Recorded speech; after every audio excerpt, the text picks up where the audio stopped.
Bom dia, irmãos, paz seja convosco.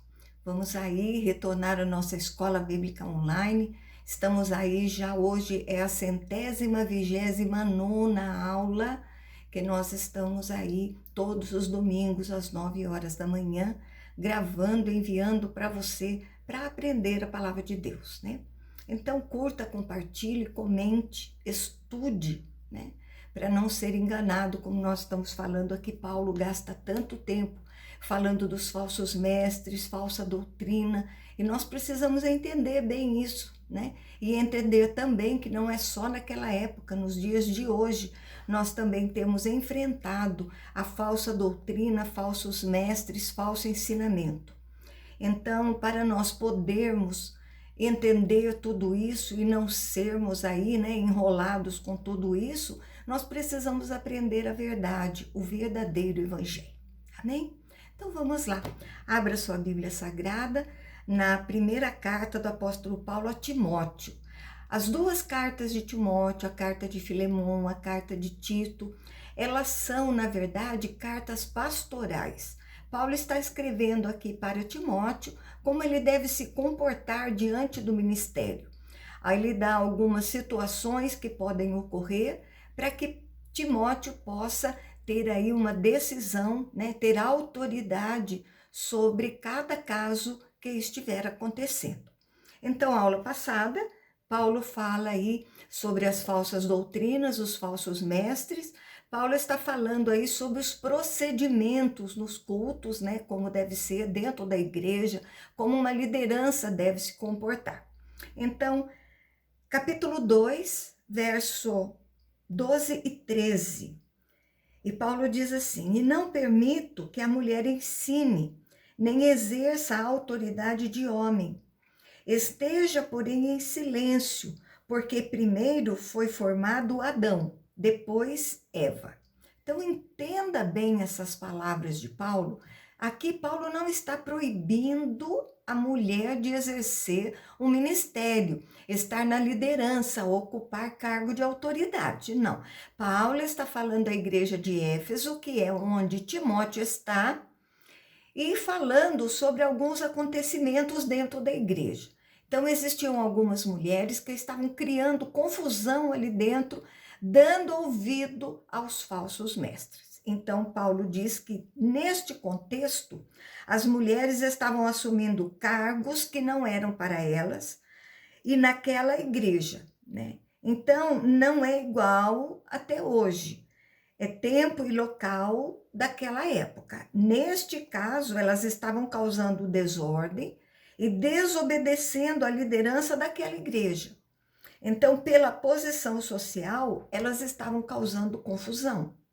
A obra de Deus não é feita para status, mas ela é feita para Deus, para que Deus possa usar de dons para que seja usado dentro da igreja. Então, não fala que Adão é melhor do que Eva, mas essa autoridade deve ser respeitada na igreja de Éfeso. Então, nós temos que ver todo o contexto, né? Para aí tirar só o texto, vai aí haver mulheres oprimidas dentro do ministério. Verso 14 e 15. E Adão não foi iludido, mas a mulher, sendo enganada, caiu em transgressão. Todavia, será preservada através da sua missão de mãe, se ela permanece na fé e amor e santificação, com bom senso. Então, Paulo troca aí um paralelo com o que estava acontecendo naquela igreja. As mulheres estavam sendo enganadas pelos falsos mestres e fala para as mulheres: não hajam como agiu Eva. Agora, Paulo vai falar das qualificações de bispos e diáconos. Então, são servos de Deus com qualificações específicas para ajudar o pastor, pastoras, né, a administrar a igreja. Capítulo 3, verso 1 e 2. Fiel é a palavra. Se alguém aspira ao episcopado, excelente obra almeja. É necessário, portanto, que o bispo seja irrepreensível, esposo de uma só mulher, temperante, sóbrio, modesto, hospitaleiro e apto para ensinar. Então, Paulo vai falar aqui a verdade sobre algumas qualificações para bispos e diáconos. Então, episcopado é uma superintendência, uma supervisão, né? Na administração, seriam bispos com o objetivo de cuidar da igreja, do ministério. Mas não é para qualquer um. Então, ele descreve alguns parâmetros para a escolha dos líderes da igreja. Então, irrepreensível, que nada desabonasse. Esposa, né, ou esposo de uma só mulher, um homem casado com uma mulher, polígamos não poderiam ser bispos, entendem que é só para homem, não poderiam ser viúvos, não divorciados e não poderiam ser solteiros. Então, aqui era pouco provável que o apóstolo Paulo se enquadrasse nessa situação. A linha principal é ser alguém fiel no casamento, um homem e uma mulher. Temperante e sóbrio tem a ver com bebidas alcoólicas, né? Equilibrado, autocontrole em geral, modesto, um comportamento sem ser orgulhoso, hospitaleiro, casa aberta para a obra de Deus, apto a ensinar, alguém que conhecia bem e defendia a sã doutrina, não necessário estar pregando ou dentro de uma sala de aula. Verso 3 e 4, não dado ao vinho, não violento, porém cordato, inimigo de contendas, não avarento e que governe bem a própria casa, criando os filhos sob disciplina com todo respeito. Então, não dado ao vinho é sem ser dominado pela bebida, violento, né? Uma pessoa briguenta, mas sendo uma pessoa pacífica, avarento, que não se apegue ali ao dinheiro, que governe bem a própria casa, alguém que mostra no seu lar que sabe liderar, mas com muito amor e muito respeito. 5 e 6, pois se alguém não sabe governar a própria casa, como cuidará da igreja de Deus? Não seja neófito, para não suceder que se ensoberbeça e incorra na condenação do diabo. Se não cuida bem da casa, não serve para cuidar da igreja, né? Então, trata mal a esposa, bate nos filhos, então, como que vai tratar bem os próprios membros da igreja? Neófito quer dizer recém-convertido, né? Para não ficar se achando poderoso e cair no laço do inimigo, querer ser como Deus. Versos 7 e 8, pelo contrário, é necessário que ele tenha bom testemunho dos de fora, a fim de não cair no opróbrio e no laço do diabo. Semelhantemente, quanto a diáconos, é necessário que sejam respeitáveis, de uma só palavra, não inclinado a muito vinho, não cobiçosos de sórdida ganância. Então, não pode ser novo convertido, tem que ter bom testemunho dos não cristãos. Olha que interessante. As pessoas de fora têm que ver com bons olhos, dar aí uma boa opinião a respeito do comportamento, né, das atitudes dessa pessoa. Opróbrio e laço é quem não cuida da sua própria reputação, vai ser alvo do diabo. Dar mau testemunho, prejudicar até a igreja, né? Desqualifica a igreja. Os diáconos é o ministério que serviam a igreja na obra social e de uma forma geral. Era o serviço da igreja. Então, segue bem a nossa linha, né? Dos bispos, e não poderiam ser desonestos, não beberrões, não avarento, não gananciosos, olhar e tomar aquilo que não é seu. Então, são também qualificações para o diaconato. 9 e 10, conservando o ministério da fé, com consciência limpa. Também sejam estes, primeiramente, experimentados e se mostrem irrepreensíveis e exerçam o diaconato. Então, todas as características, assim conservando o que veio a ser revelado, o próprio Evangelho, o que aprenderam, tudo que aprenderam sobre Deus. A consciência limpa, né? Quando anda aí corretamente, trazendo a palavra na igreja, na casa, sejam avaliados para tal. Então, exerçam esse trabalho. Na obra tem nível de qualificação para todos os cargos. Verso 11 e 12, de mesma sorte, quanto às mulheres, é necessário que elas sejam respeitáveis, não maldizentes, temperantes, fiéis em tudo.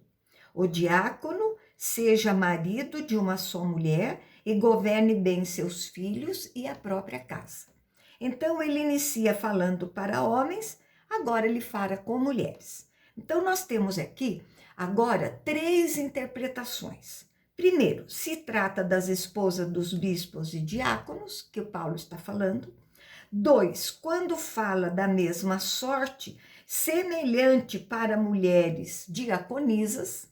E 3, essas mulheres poderiam ser ajudantes dos diáconos, mas não diaconisas. Então, os 2 últimos pontos devem ser os mais possíveis. Então, agora ele volta para o diaconato, o diácono, repete a questão para bispos, as qualificações são quase as mesmas para bispos e diáconos. Verso 13, pois os que desempenharem bem o diaconato alcançam para si mesmo justa preeminência e muita intrepidez na fé em Cristo Jesus. Preeminência serão destacados, respeitados, né? O diaconato é ligado à ideia de servir, né? Então ele é ligado ao menor e o destaque para os homens e não para Deus. Um trabalho que a comunidade respeitaria com o crescimento na fé. Olha que interessante.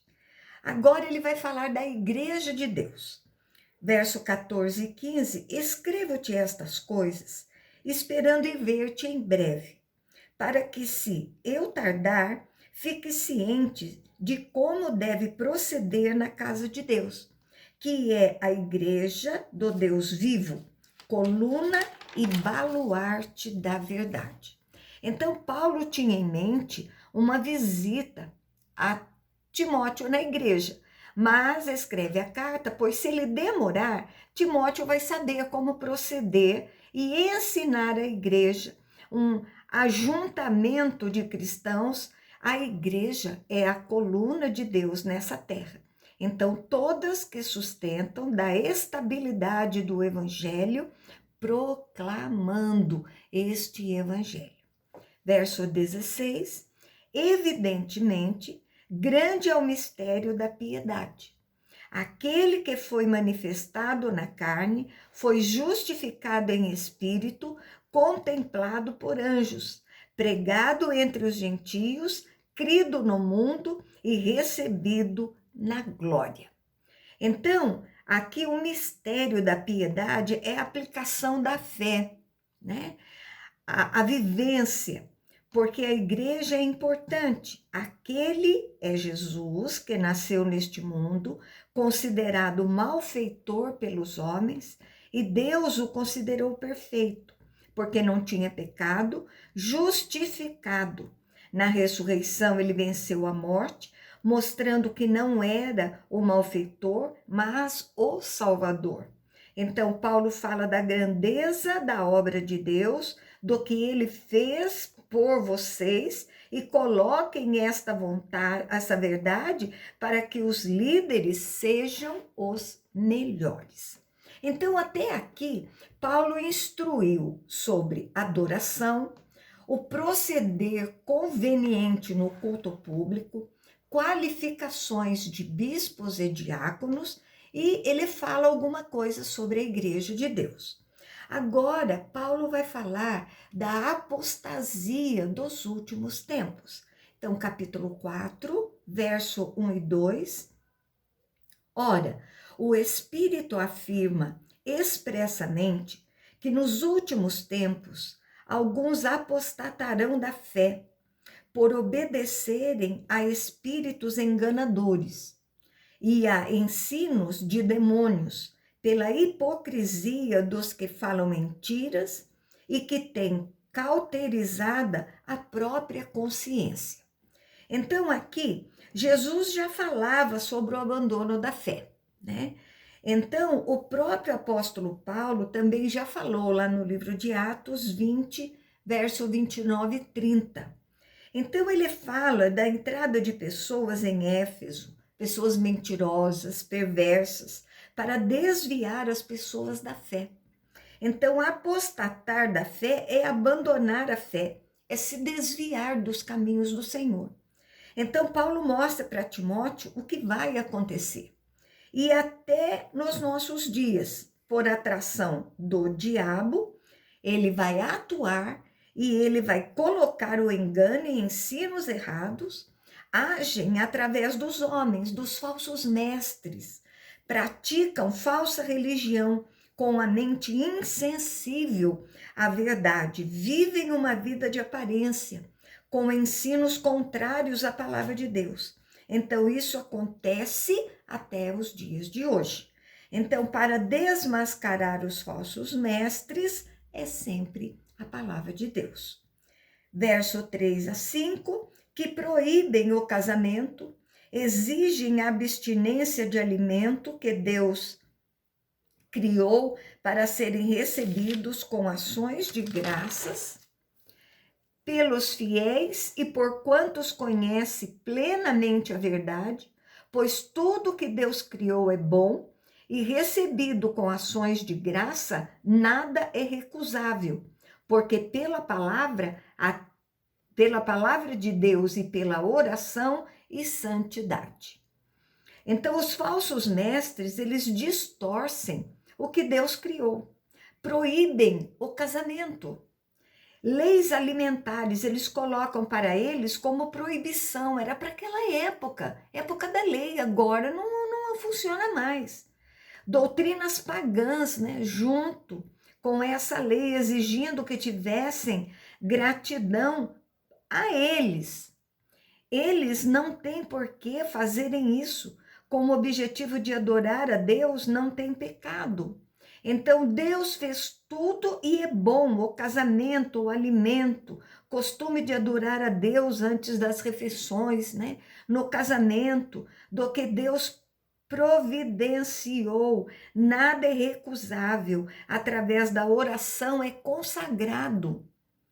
Então, os falsos mestres faziam essas exigências para que fosse alcançado salvação pelas obras e não por fé. Então, era mortificação do corpo, né?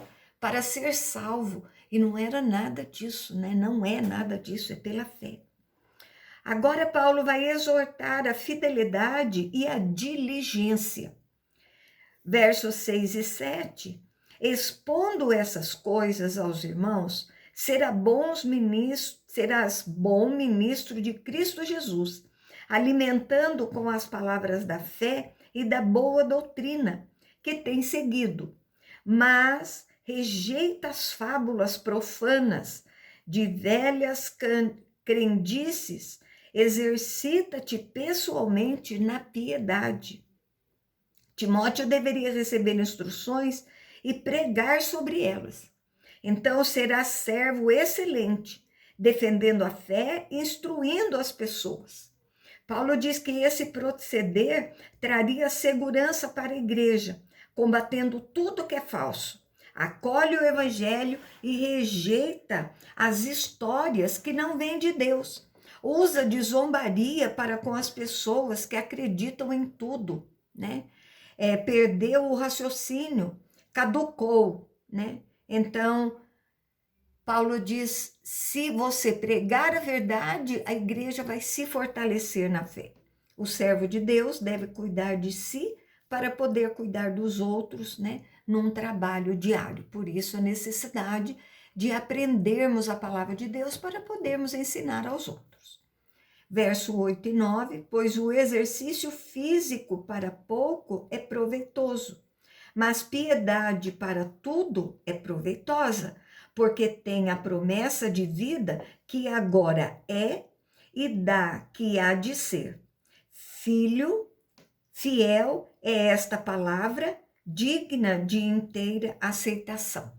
Então, Paulo não era contra os exercícios, fala sobre a disciplina severa para o corpo que os falsos mestres exigiam, olha, como castigo. Veja você, castigo para o corpo como punição. Olha, que absurdo. Não é saúde, né, e bem-estar. Mas o exercício da fé traz na vida presente as bênçãos do Senhor e para a vida eterna. Esta palavra é uma realidade e deve ser aceita, pois vem do Senhor.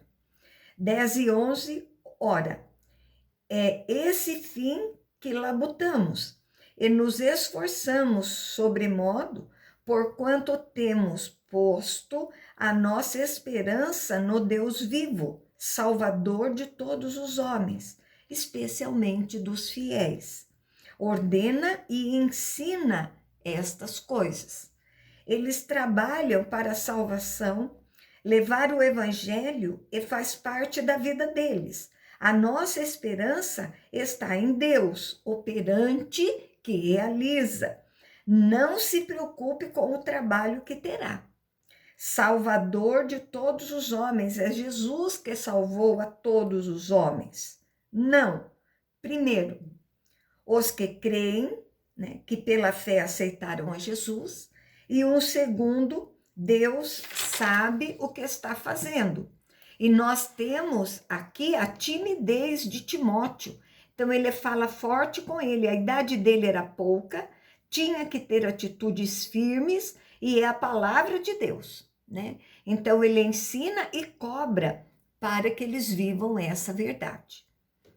Verso 12 e 13, ninguém despreze a tua mocidade.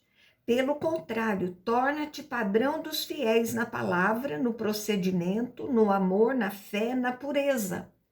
Até a minha chegada, aplica-te à leitura, à exortação, ao ensino. Então, para os padrões de liderança, Timóteo era muito novo. Ele devia ter aí mais ou menos de 30 a 35 anos. Então, precisava se impor. E um recado para a igreja, né? Para se tornarem padrão como ele, né? Que seria um exemplo. Ter uma vida de servo de Deus, na conversa com as pessoas, nas atitudes diárias, na prática do amor, da fé e nas coisas que afetam o seu exterior. Então, ali na prática do estudo da palavra para ensinar e explicar a palavra do Senhor. Então, ele também diz à igreja, Paulo fala, olha, que vocês também aí sigam o exemplo de Timóteo. Mesmo ele sendo novo, ele é um servo de Deus, né? Se encaixa em todas as qualificações aí necessárias. Verso 14 e 15, não te faças negligente para com dons que há em ti, o qual te foi concedido mediante profecia, com a imposição das mãos dos presbíteros. Medita nessas coisas e nelas sê diligente, para que o teu progresso a todos seja manifesto. Então, negligente é mal feito, né? Fazer de qualquer jeito. Timóteo, não haja com negligência, porque você tem um dom que o Espírito Santo te deu. Você foi consagrado pelo presbitério, pense e tome posse dessa realidade com ousadia, para que seu avanço seja aparecido para todos. Verso 16, tem cuidado de ti mesmo e da doutrina. Continua esses deveres, fazendo assim, salvarás tanto a ti mesmo como aos teus ouvintes. Então, não é só a doutrina ou a vida pessoal. Ele precisava cuidar dos dois, né? Pastor pode se desgastar na obra, mas precisa cuidar da sua vida. De que adianta eu ganhar almas, né? Cuidar da igreja e não cuidar da minha salvação. Tenha também o equilíbrio. Terá a sua salvação e também levará a salvação àqueles que te ouvirem. Agora, Paulo vai falar do dever dos pastores para com as várias classes de pessoas. Então, ele vai falar a adultos, a jovens, a crianças, órfãos, viúvas, casados. Paulo vai tratar de pessoas de classes importantes para aquele momento e para aquela igreja. Nós vamos entrar aí no capítulo 5 na próxima aula, tá bom? Então, que você tenha aí um excelente domingo, juntamente com a sua família, na presença de Jesus. Então, aproveite, descanse e tenha aí, então, um excelente dia. Um beijo grande no seu coração e até a próxima aula, se assim Deus permitir.